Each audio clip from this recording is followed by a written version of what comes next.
What is good, team? So here we have the plate loaded underarm grip pull down. Now the setup for this one is you're going to have the chair set up so that when your chest is against the pad, it's almost in line with your nipple line. So the top of the pad here is in line with your nipple line. You don't want to be too low, so it's pressing against the neck like this.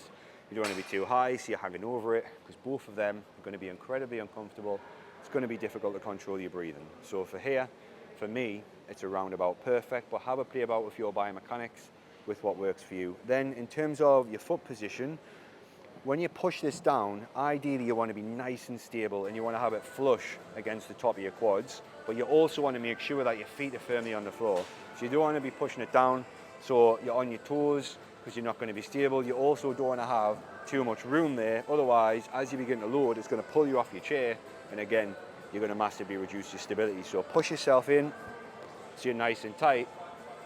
Then as you do this movement, what I want you to do at the top of it is sort of lean into it and push them shoulder blades forwards to get a big stretch on them lats. Then as you're coming down, think about coming down with the elbows in a bit of an arc like scooping motion, okay? You don't want to think about pulling with your hands, even though you will be.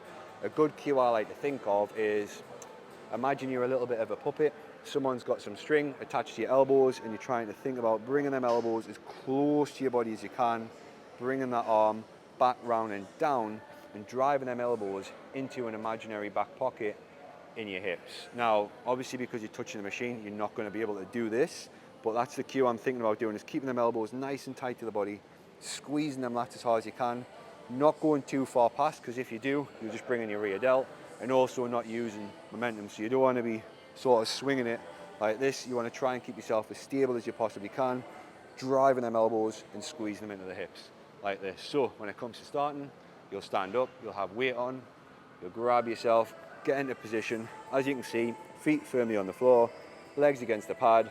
What you're going to do is push them arms forwards, think about driving them elbows back, back, back, back, back, squeeze, up, slight lean to get a big stretch, squeeze. Remember, not going too far back like this, you're stopping around about here, keeping that chest nice and proud and high,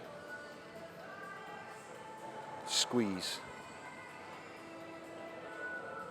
squeeze. And that is the underarm grip plate loaded pull down.